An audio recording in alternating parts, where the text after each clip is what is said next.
Good evening, everyone, and welcome to Finding Your Wild and Claiming Your Wise. Oh my goodness, what does that actually mean? Well, tonight, hopefully, you will go away with a little bit more information about what that means. So, without further ado, I shall start. So, I wonder when you first connected with your wild. Now, most people would say, well, I guess when I was a child. And that's the truth, because when we're children, we are wild, or if we're allowed to be wild, that is. Um, that is a time when we're at our freest, hopefully, and our most creative, and take more risks and chances as we're learning and growing. But then, unfortunately, those things change as we grow up, and the boxes that we have to fit in get kind of a bit smaller, and the expectations, societal expectations, and the cultural expectations change. So we lose those wild edges to varying degrees, depending on our circumstances. And yeah, well, can you, in the chat, would you put the average age, or put your age if you don't mind, because it would be interesting to know how old people are. I suspect that most of you here are probably going to be over 40 and possibly perimenopausal or postmenopausal, because very often that is the time when you start returning to this wildness. But I think it's really important to talk about the fact that women are cyclical beings, and our cycles are not circles, our cycles are spirals. So we come round and we grow and we change each time that we come round, as our menstrual cycle is connected to the cycle of the moon. So it goes on. So we're used to that kind of circular feminine movement, and it's really, really hard because the patriarchal system, of course, is just that linear growth, growth, growth, growth, growth, growth, growth at all costs. You've got to fit into this fast lane. You've got to be moving, but not changing. And that's not what we do. We grow and we change, and we grow and we change. So when those two things come together, the old adage of trying to fit a round peg in a square hole is so very true. But I mean, we know that, we live that. That is our daily existence, for many of us that are aware of it, that round pegs don't fit in square holes. And that's when it happens, isn't it? That we start to try and make ourselves into the right shape, that we start becoming what other people want us to be. And in those moments, we start to smooth off our wild edges, whatever that wild is. And we'll get into that in a minute, but because it's really one of the reasons, apart from the hormonal aspects of perimenopause, one of the reasons why people end up refinding their wild is because they get really, really wild. Suddenly something will snap in them because you've been pushed into this hole. You've been made into this shape that you're not. You're all of these things to all different people. Everybody wants a bit of you, and you suddenly go, well, who the fuck am I? Who am I? And that's what happens to us when we get into the perimenopause. Suddenly the hormones are being taken away from us. Our drug is being taken away. We're going into cold turkey. We've got such a lot of stuff going on. So we start to go wild at that point. And it's really, really important. I mean, there are other points during our lives when these things happen. Obviously, when we come out of being a child and we go into teenage years and early 20s, we get a bit wild in a different way. You know, some of us go to drugs, sex, you know, whatever it might be. Just pushing those boundaries, trying to work out who we are then, but at that point, still being boxed up again.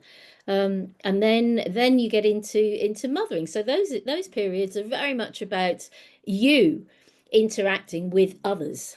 And then you get into the mothering phase, whether it's with children or it's with projects, with work, whatever it is that you're birthing. And then it's all about other.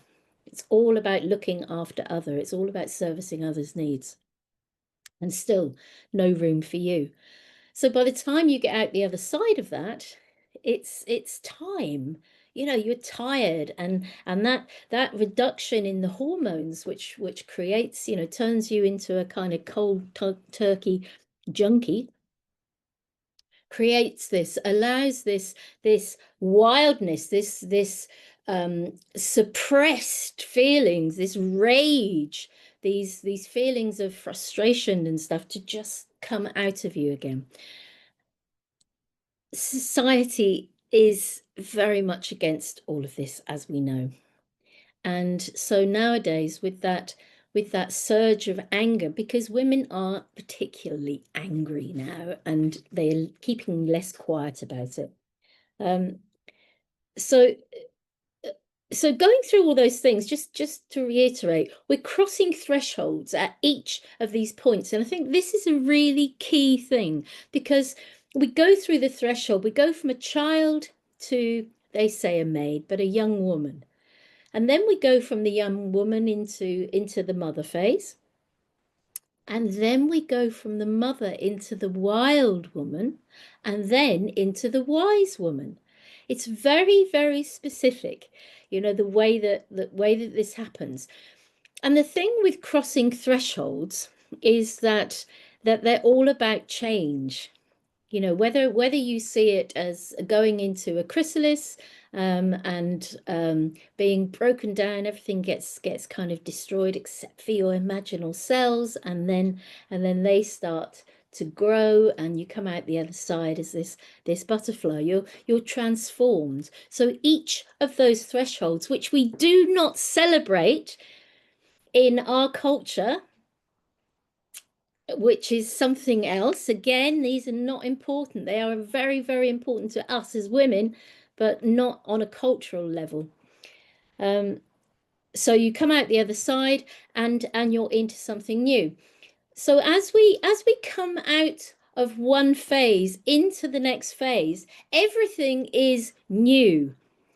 And one of the things that we fear so very much is change. You know, some of us embrace it and just kind of get on with it and welcome it.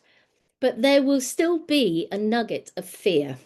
You know, it's just built in as a human thing that it's like, whoa. And so many people feel so much fear that it's easier, as we know, it's easier to stay in those situations rather than face the change. So thresholds are really, really important to understand what is happening to us. Because when we start to find our wild, that is a threshold.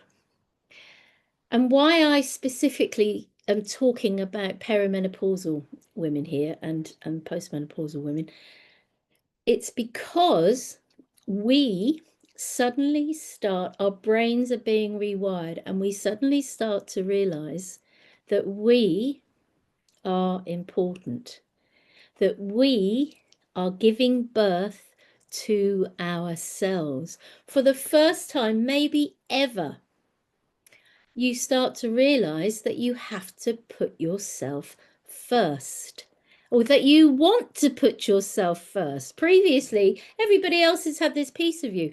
And what that creates is you start getting really pissed off with people who want you to do things that you don't necessarily want to do. And I turned the phrase the other day when I wrote a post You enter the land of less fucks. And that is so, so true. Suddenly, forget it. You really don't care. You start saying things or responding to things in a way that you would never have done so previously. You have moments of rage which seems to come from nowhere, or these moments of just deep pain that suddenly just comes up and catches you unawares, where you are sobbing, and so when all of this stuff is coming out, it's like, well, how do you handle that? And it's not, yes, you can do the HRT, you can do all sorts of things, but how do you actually find yourself within this kind of maelstrom of emotion, of experiences? And the key thing to any of this is that you've got to be more and do less. Somehow, in amongst working, kids, elderly parents being called upon, you might be at the top of your career, somehow in this space, you have to find stillness. You have to just be able to breathe. It's so, so important. I think it's more important. I mean, it's so important at any point of your life when you're that you come to that point. But here, when there is so much stuff going on and that you are feeling this from the inside out, not just the external stuff that's coming at you, but from within, you're feeling these deep changes.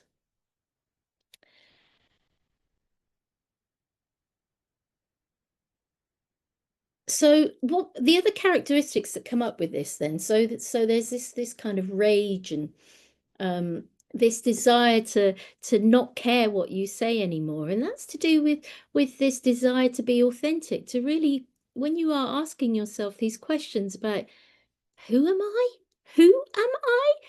beyond mother, lover, wife, worker, artist, whatever it is, therapist, whatever else you are, who am I? What do I want? What do I want? What do I need? And how dare I ask myself that question? Some people are like, oh my God, no, this isn't about me, it's about others. But no, this is about you. Like I said, you're giving birth to yourself, and that is the best analogy that I have ever come across. I read that in a book called Elder Woman by Marianne Vandendijk, I think her name is, and she talks all about women giving birth to themselves. And I thought, yes, that is so perfect. Absolutely spot on. So what are we giving birth to? A desire for authenticity. And that's the thing about finding out who I am. This desire for authenticity. What are underneath these layers? What am I made of? Freedom. Freedom to be you. These things are so, so key, because it's about beyond the conditioning. Suddenly you don't want to fit into that hole anymore. You want to go back to being this round peg with raggedy edges, and to be whoever you are. So that finding that authenticity, that authentic voice of yours, and that again, the key is to silence, and to just being able to take that time in nature.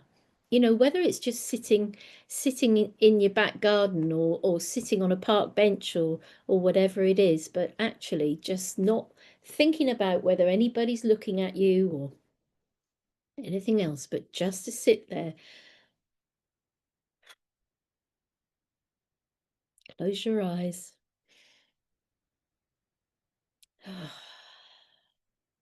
just be, and ask yourself those questions. You know, who am I? What do I want? What do I really want for me? What does authenticity and freedom mean to me? It's like you're holding up a mirror to who you are. And for the first time ever, you're seeing yourself. And it's a really interesting exercise to do every single morning when you get up, and it's a great one for when you're aging, I think, is just to really look at yourself in the mirror, to stare deep into your eyes, not to look at your crow's feet or your wrinkles or your grey hairs or any of those kind of those things, but just to really look deep into your eyes and say, I love you, and whatever. Let's get on with the day. It's a really good interesting way to build up a relationship with yourself. And also within this, there's Marianne Williamson talks about, I can't remember what the quote is, but she says that basically, what are we afraid of? This is about your light, about shining your light. We're afraid of our own magnificence. Not that we're not enough, but that we'll be too much. And that's what we're being told all the time, isn't it? You're either not enough or you're too much. One or the other. It's like, make your mind up. Which one am I to you? Do I care? No, don't give a fuck. Because your light is going to shine. I know there's a song there. And that's really, really key. So when you're looking at yourself in the mirror and you look deep into your eyes and ask yourself some questions, it's like, what light do you see there? What is this? Who is this light? Where do you want to shine this light? It's like that feeling of, and doing embodiment as well. When you find that thing, there was an exercise which came to me where I was staring, I was completely stuck, and I found myself in this position, staring down into this hole. It was like everything was in there, all of my life was in there, and I felt completely stuck. And it was only when I turned around, I did a 180 degree, and I just lifted myself up like that. And I took in a deep, deep breath and lifted my arms, opened my chest, and just looked forward. And suddenly I had this vision of the future. And it was quite extraordinary. It's a really, really powerful exercise. Again, didn't take very long, but it just opens you up to finding out who you are and what that wild, authentic, freedom-loving person inside you is looking for. It's all very well for me to say these things, but there's a lot of doubt. There's a lot of things there that it takes us a lot of courage and a lot of bravery to overcome these things. And I'm sure many of you know about that, the whole thing of overcoming other people's opinions and doubts. And that I think is why we go into cold turkey and we come to that point where we actually don't care so much. Most of us, some of us.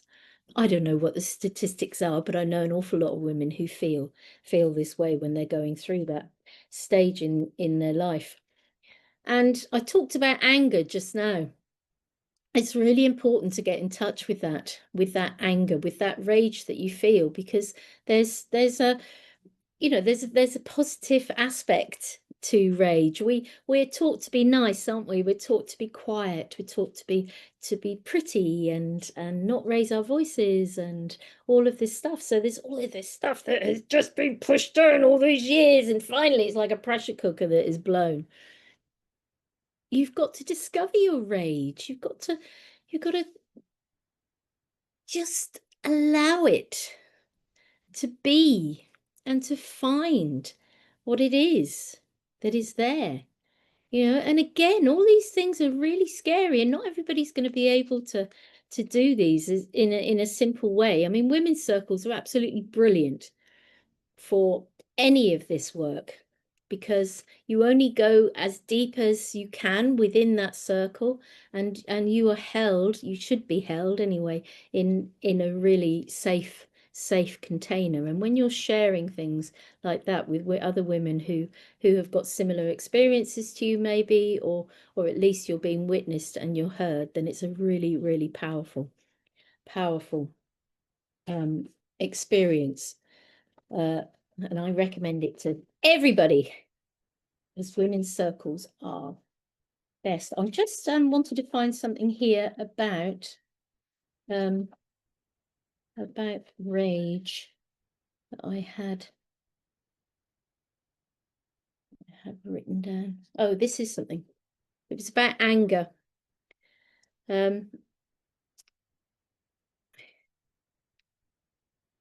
Yeah, we have been trained to suppress, to swallow the powerful energy of anger, to be nice, to keep the peace, to not hurt feelings. Think about how natural this is and totally made up, to keep us quiet and well behaved. But we are angry, and rightly so. Look at the injustices in the world. I mean, how are we all feeling about what is going on at the moment? Oh my God, talk about injustice. So what do we do with it though? And that again is nature, because all of this wildness, it's like nature does things slowly. Nothing hurries in nature, not unless it's a wild reaction like a mudslide, torrential rain or something. But as a general rule, nature takes her time. And that's why it's really important that when you are feeling full of rage and anger, somehow you've got to get back to your breath and bring yourself down and actually just be with it. Allow it to be, find out where it is in your body, this wildness that you have there. It's not an easy one. I'm not I don't want to undermine the powerfulness of this kind of understanding your wildness and claiming it, finding it. But it's like birth is not easy, and when there are so many layers, cultural layers, social layers, etc., to peel away as we find ourselves, then it's not necessarily an easy journey. There are shadow sides to it all as well, but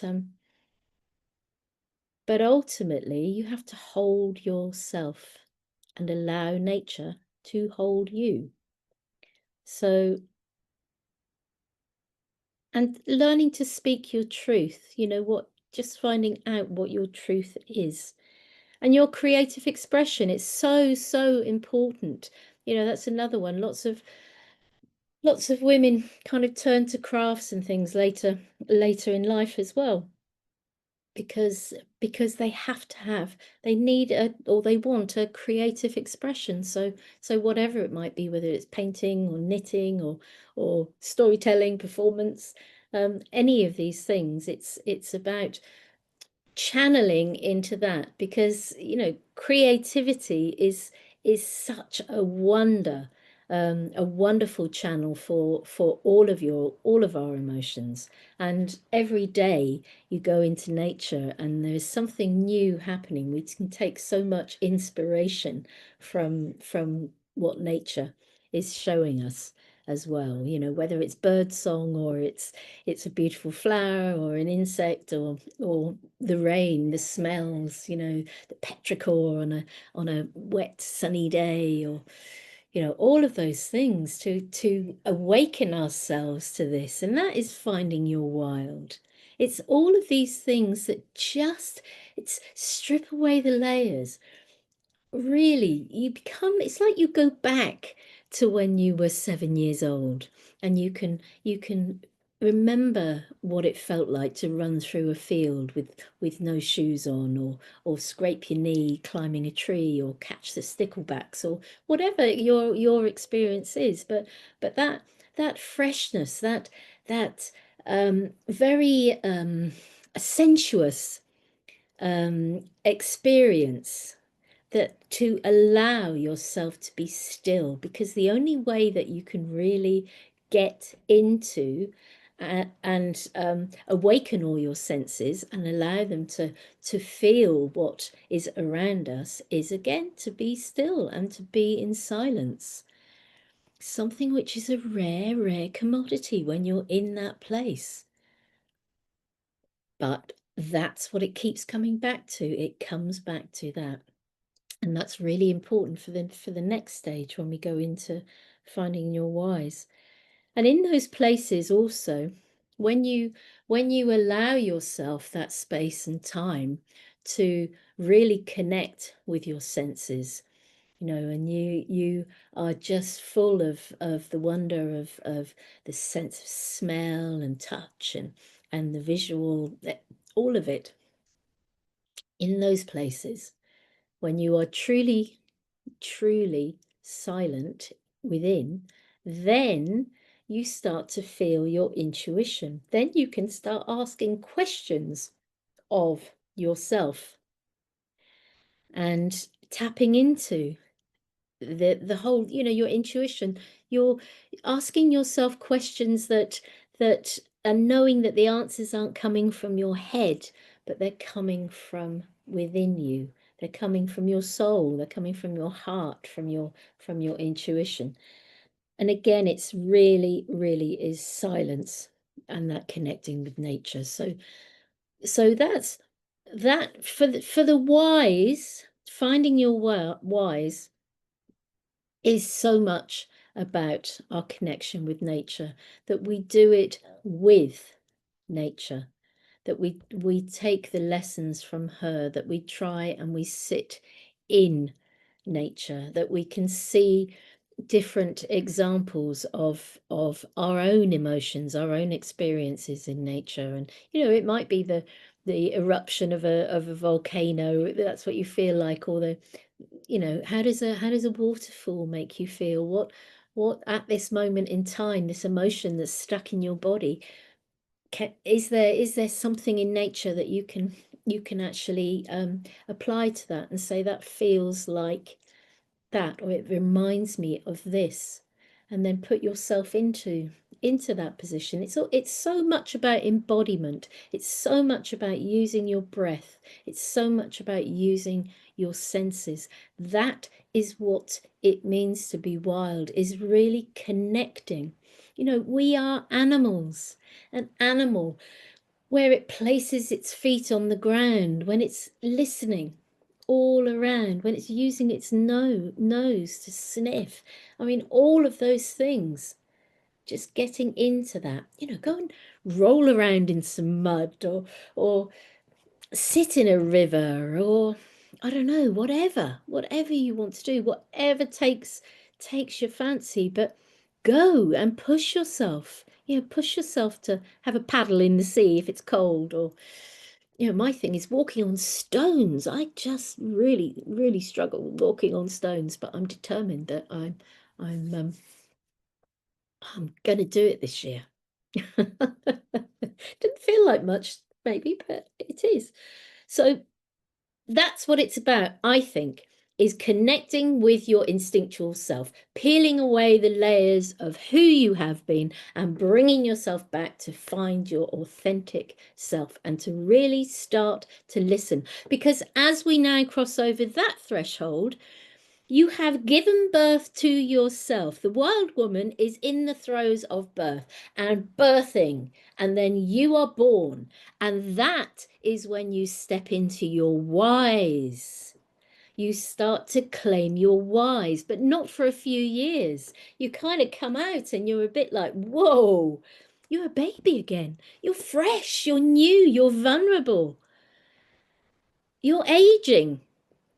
And that can feel really bloody uncomfortable, but also really exciting, really liberating.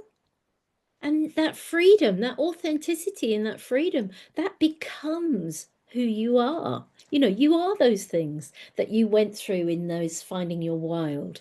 And now you're out the other side, and you're just really, you're learning to walk. You've got to learn to walk like a baby again. You've got to learn a lot of things about yourself, about the things that you want to bring forward with you. You've got all of the time for reflecting.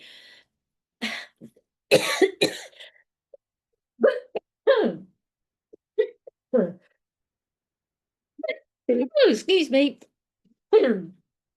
Choking. Well, ah, sorry about that. Time for reflection.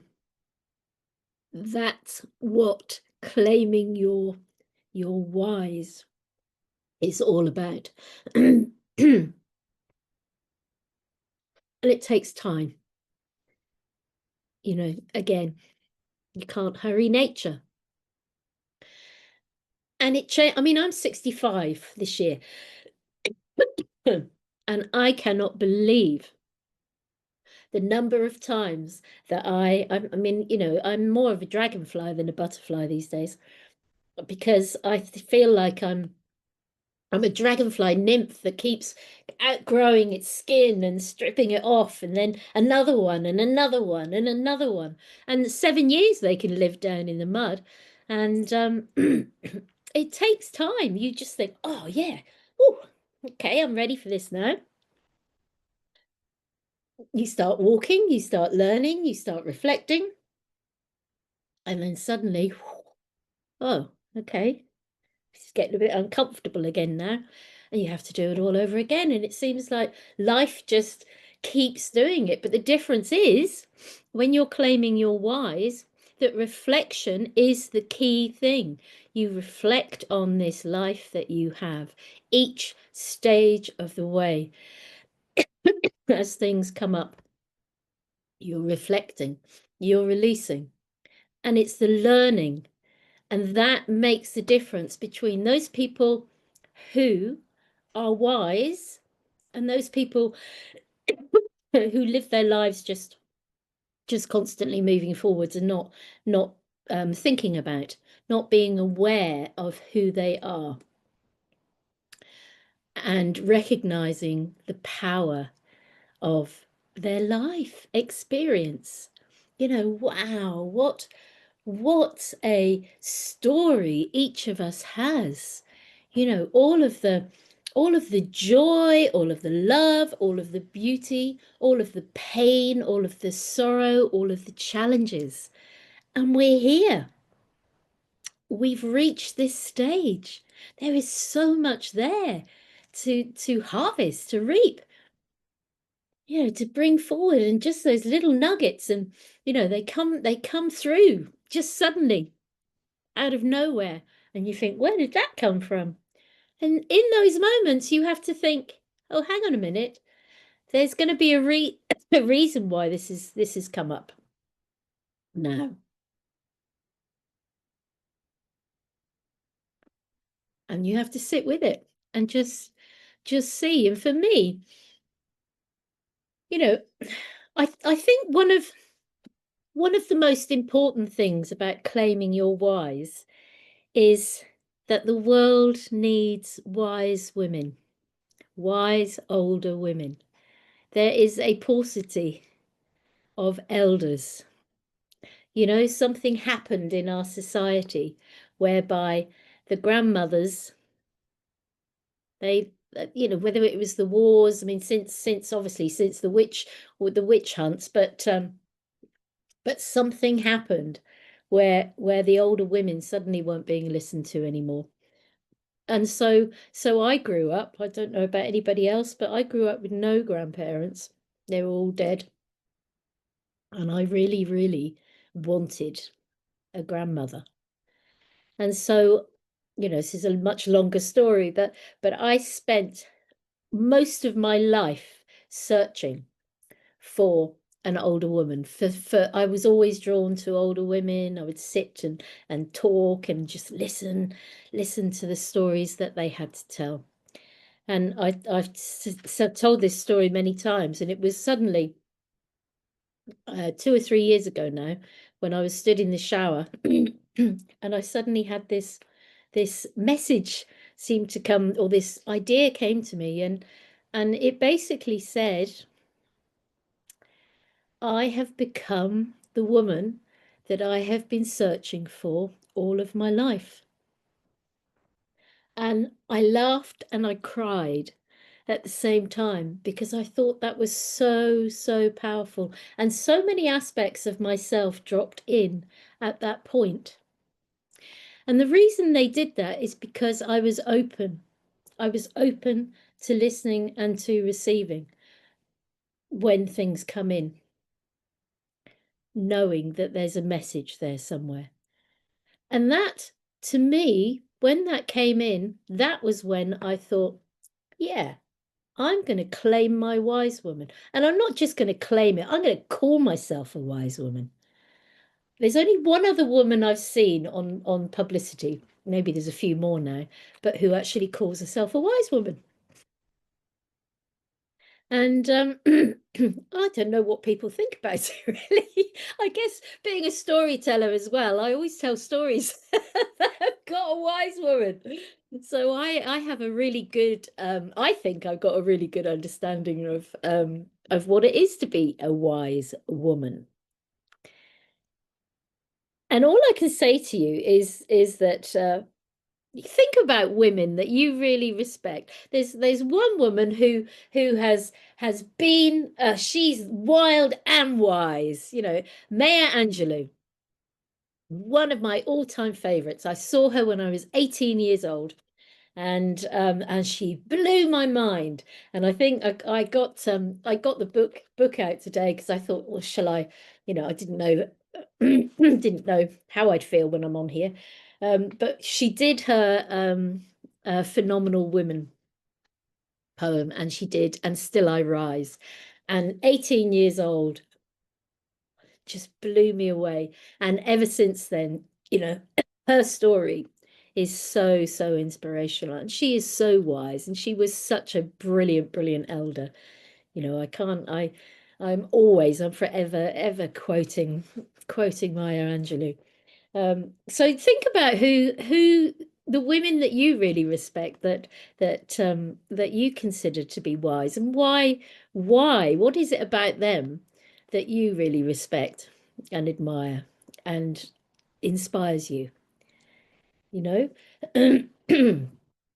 Because you can guarantee that whatever that is, then that will also be in you, because we often see ourselves as a mirror, don't we, to things. So so yeah, and how do you embody that? uh what else have I got here? I can't see. Oh yeah, another thing that to do with claiming your wise. It's about judgment. It's about stop judging others and stop judging yourself. It's a thing. And often with, I have to say, having worked with a lot of older women in homes and on the estate, when I used to do a lot of work on the estate, there's a lot of judgment that goes on, um, usually by people who are jealous of somebody who's got something that they want. But yeah, it's time to stop it. You can always turn it around when you catch yourself. Just say, okay. Um, yeah, and the rest of what I've got written down here really is deeply, deeply listen. Deeply listen to yourself.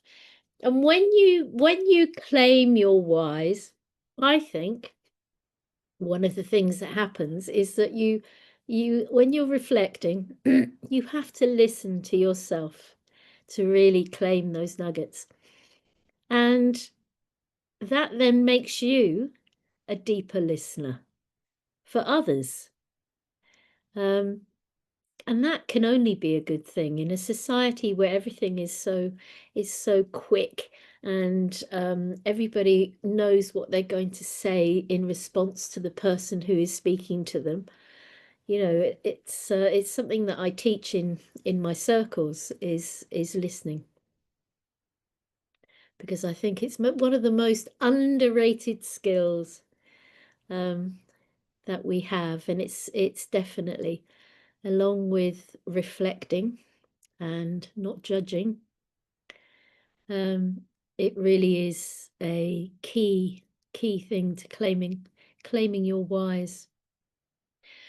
So, and even though I've put these things into, oh, you step into this and then you step into that, all of these things, they can go in a sequence, but they are always crossing over, because I'm talking about two things here. I'm talking about archetypes. So the archetype of the wild woman and the wise woman, which we have within us at all times. You know, a 20-year-old can be wise in a different way than a 65-year-old can be. And I think that is beautiful, which is why it's always good not to judge people, because if you actually deeply listen, then there will be something, there will be something that you can learn. And a final thing as well, which I haven't talked about, is curiosity. I think one of the things about the wisest of people is that they're curious. They never stop asking questions of other people or of themselves, but being curious. And it keeps you young as well, just keeping your mind active and constantly you're curious about something and you care deeply. And that's the other thing about wild. When you're wild, is like, what is breaking your heart? What is breaking you open?